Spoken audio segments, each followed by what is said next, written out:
Kings and queens, your majesties, welcome back to the channel. Thank you so much for returning. Trust you and yours are well, and you're loving yourself and others like always. Many thanks to all of you for the support you give to the channel. Thank you so much to our channel members, to our anonymous supporters, to all of you, my esteemed subscribers. You loved, celebrated, and appreciated. We're here again about Ibrahim Traore. Mind you, there was some information recently that BBC, they are not giving up at all. BBC Africa, they tag themselves that BBC Africa. They said that all the achievements that you've been seeing about Ibrahim Traore on the internet, everything about Ibrahim Traore is AI generated. They are not real. And I'm like, these people got us so hard. They got us so hard. Europe and America had used AI to make the world fear them for all these years. And nobody saw anything wrong with it. They have used AI to scare the world. They have used AI for their benefits to increase their prestige among countries in Africa, and nothing was wrong with that. So the moment Africans began to use AI to help one of their own to get that, popularity for a reason, BBC jump out that, oh, this is AI generated. And I'm here to tell you that it is not true. It is not true. In as much as there are channels on YouTube and other platforms that use AI to generate videos that sometimes is not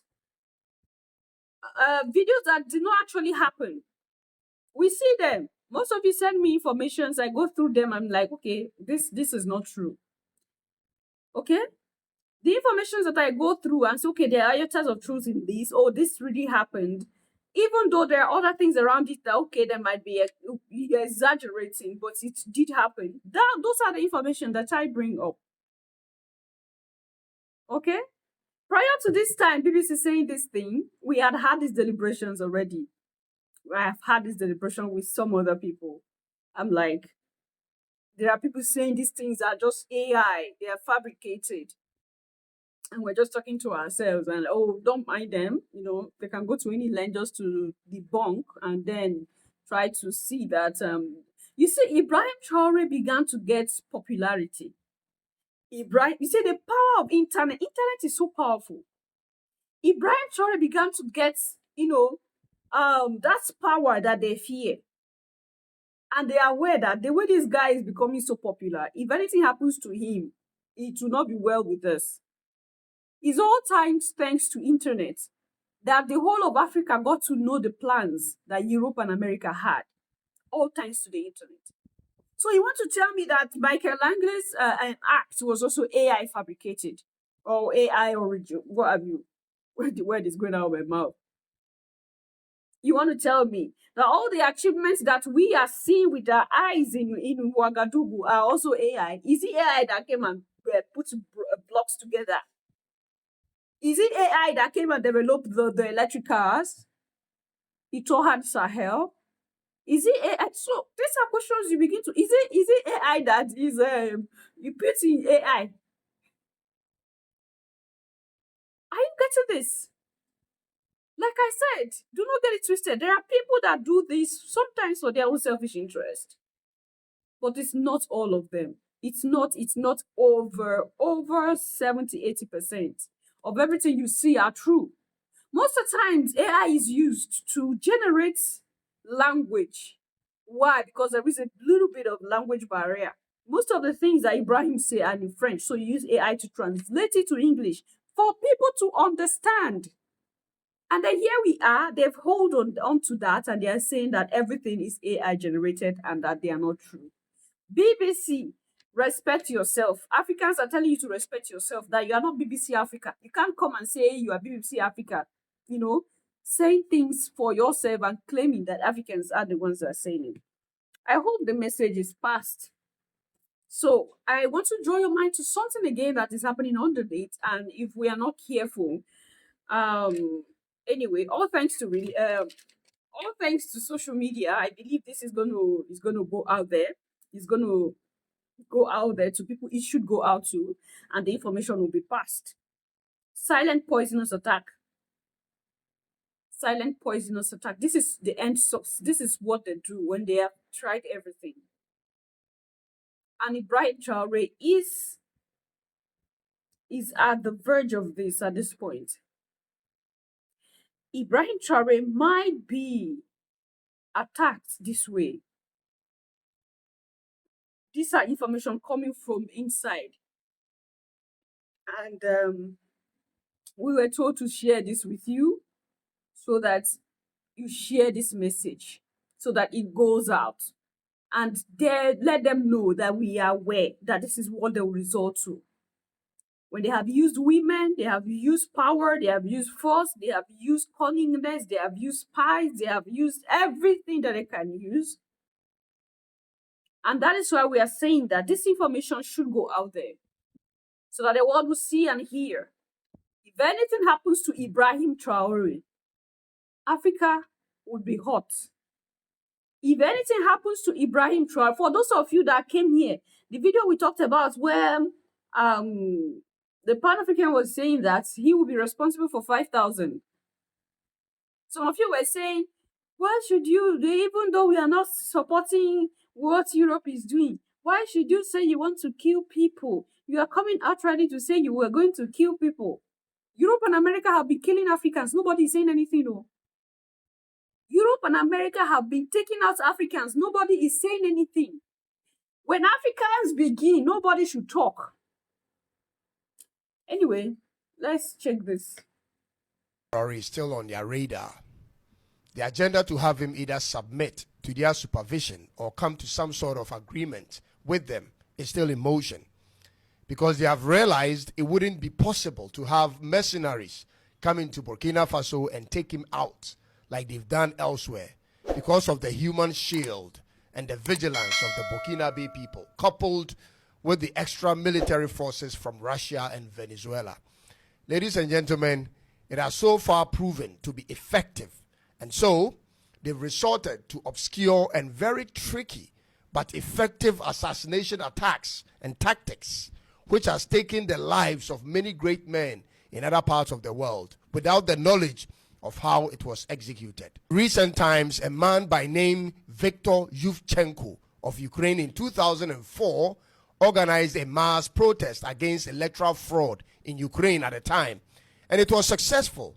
And because of his action, Ukraine began a move towards a more democratic path. But ladies and gentlemen, the man suffered an assassination attempt on his life, not through a physical attack, but through a chemical poisoning called dioxin. He survived, by the way. This strategy is very subtle and kills slowly when not discovered early, ladies and gentlemen. Do you remember how the first president of Ghana died? President Nkrumah died of cancer, as it was officially pronounced. But his close family relatives always insisted he died of poisoning by the CIA agents. It could come from the hands you shake, your proximity with contaminated agents, or even perfume. Something similar to this is what is being plotted against the good captain of Burkina Faso. And you may be wondering where I'm getting all these information from, ladies and gentlemen. First of all, I'm a student of history, and I like to pry into why things are the way they are. In addition to that, I watch what's happening on the global scene and look at the numbers to see how much the Matrix is losing because of what Captain Traore and his two other comrades have done in the Sahel region. Ladies and gentlemen, I ask myself the hardest questions. My first question to myself goes like this. Can the French government afford to see Traore, Assimi Goïta, and Abdul Rahmani in office for the next 5 years without their involvement in their governments? Can they afford it? Can the French government really stand back and watch them operate without them, ladies and gentlemen? My answer is no. And then I ask myself the next question.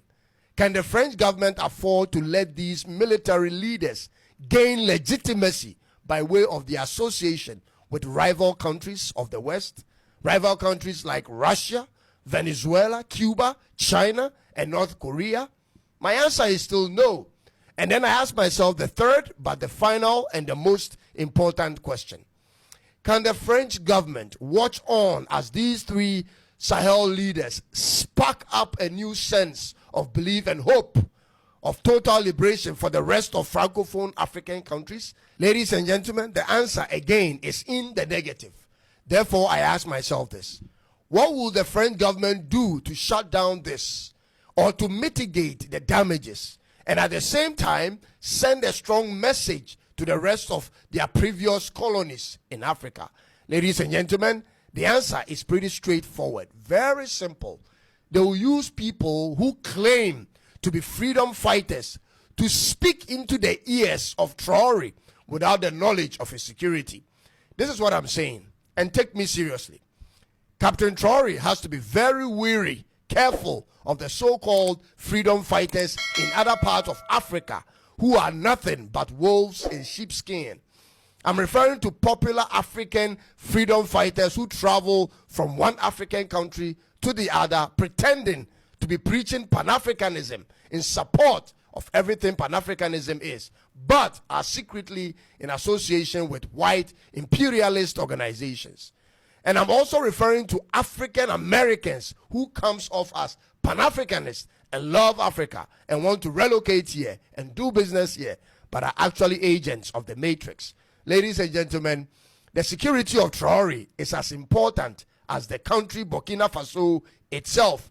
There must not be any circumstance where any visitor, no matter who they are, sit in a radius of 10 meters from him.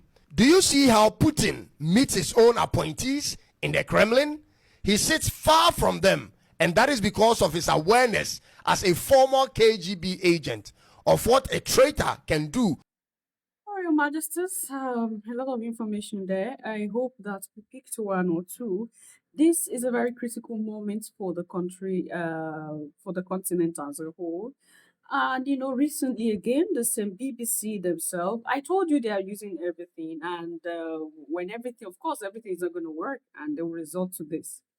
They will resort to this. They have successfully bribed his closest friend, giving him a lot of money.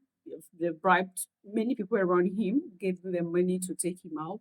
So it's possible that they can use this poisonous way to take out Ibrahim Traore. It's not something that is cannot happen. It can happen. There are lots of possibilities around there, and that is why it is good that Ibrahim is very very careful with, like he said, those who come in the disguise of Pan African. I want to come see you and things like that.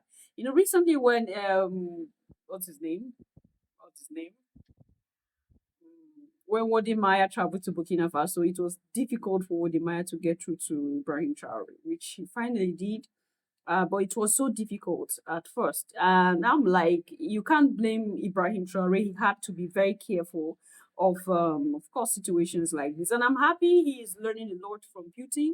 When it comes to security of himself, he is learning a lot. And that is, of course, going to help. Recently, this same BBC came up and said that 200 soldiers died in Burkina Faso, which is not true. It's not 200 soldiers that died. It was that gunfight that happened, the terrorists that invaded why Ibrahim was why they thought Ibrahim was not prepared for them when they invaded. 1,000 terrorists that invaded. They had some little, physical fights, of course, with the soldiers before Ibrahim was even informed that there are terrorists in town. And but before Ibrahim was informed, and then he took out his own mission, these soldiers had already gone, and there were nowhere to near 200, Your Majesties. There were few of them who lost their life. And like I told you, Ibrahim wiped them all out in the forest. He pursued them, used strategy to send them into the forest, and he wiped them all out. That video, I brought that video here. Maybe I'm going to leave it at the end of this so that we see it clearly. There are lots of information that BBC is bringing out. Be wary of that when it comes to Burkina Faso. You have to just be very careful. This is propaganda. When I talk about propaganda, I'm seeing it clearly with my eyes right now, and I'm like, so this is exactly what they do. Because you see that this is exactly what is happening. And then on the news is telling you this is what is happening. Oh, goodness gracious me. Some of you that come here and claim that, oh, you're taking news that are not true. You are doing it. Are you now seeing the real propaganda? Now you are not talking. BBC is trying to defame Ibrahim Traore and Burkina Faso. You are not talking. BBC claimed that Burkina Faso is killing her citizens. You people are not saying anything, which is not true. Ibrahim Traore have done everything. He has got all in to protect. Even it's a life of a single Burkinabe, Ibrahim will go all in for. The same Ibrahim that BBC is saying that he owned a life over 100. So they are doing everything just to make the world hate this man. Let's be weary. Let's be careful. They have done this to a lot of our messiahs in form of leaders. They have done this to them. They turn us against them and then got the opportunity to take them out. Let's be careful and do not accept anything that comes from Europe and America's broadcast or news outlet. Let's be very, very careful and protect Ibrahim Traore at all costs. I'm going to see you in my next one. Until then, love yourself, love others, stay safe, stay positive. Always your majesties. Bye for now.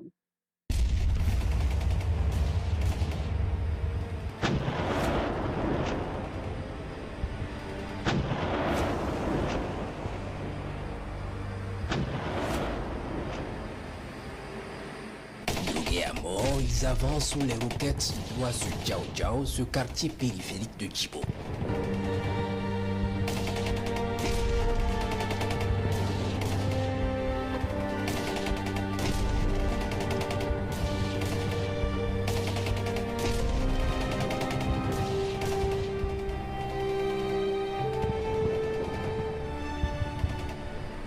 Ils font jonction à l'entrée de la ville avec un autre groupe d'environ 500 combattants venus de Tongo Mael. Ils avancent tous comme des fourmis sur la base. Puis un autre groupe quitte vers Baraboulé et se joint au combat.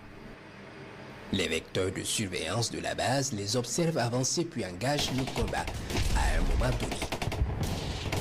On peut voir un véhicule blindé des criminels foncer sur le mur de la base pour faire une brèche.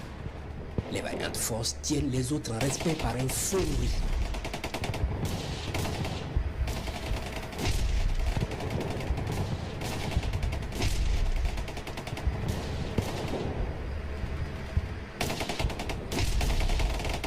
Les combats s'intensifient et le sang-froid de nos vaillantes forces combattantes est remarquable.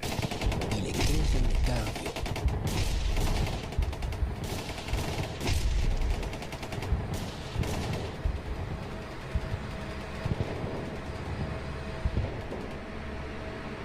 Ne trouvant pas la possibilité de pénétrer par la brèche, ils décident de s'attaquer à un poste de combat pour espérer rentrer par là, mais les hommes restent stoïques. Les observateurs du 14e RIA vont atterrir et passer la main aux appareils de combat. Ils choisissent un groupe à la première brèche puis lâchent un missile d'une violence extrême sur leur tête.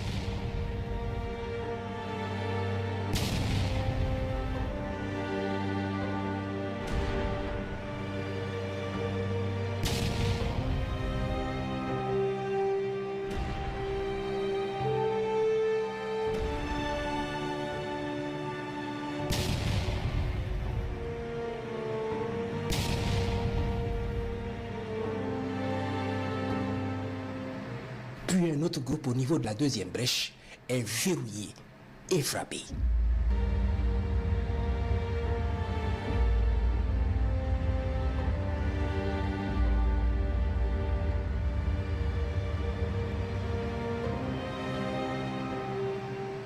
Les criminels commencent à battre en retraite, mais pas pour longtemps parce qu'ils vont revenir à la charge avec un autre groupe qui vient d'arriver en renfort.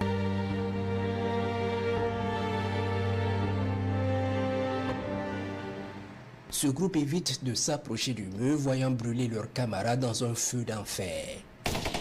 Ils rôdent tout du mur en tirant dans la base de toutes les mitrailleuses. Plusieurs avions de combat étant alertés, se mettent en route vers Djibo. Les hélicoptères d'attaque vont prendre ce groupe dans un feu immense tout en mettant en échec les tirs des DCA contre eux.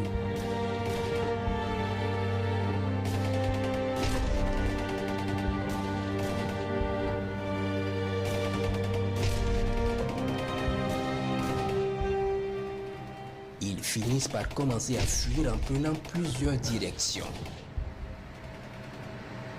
Les avions de chasse vont neutraliser une colonne en fuite vers Nasumbu, à quelques kilomètres de la base.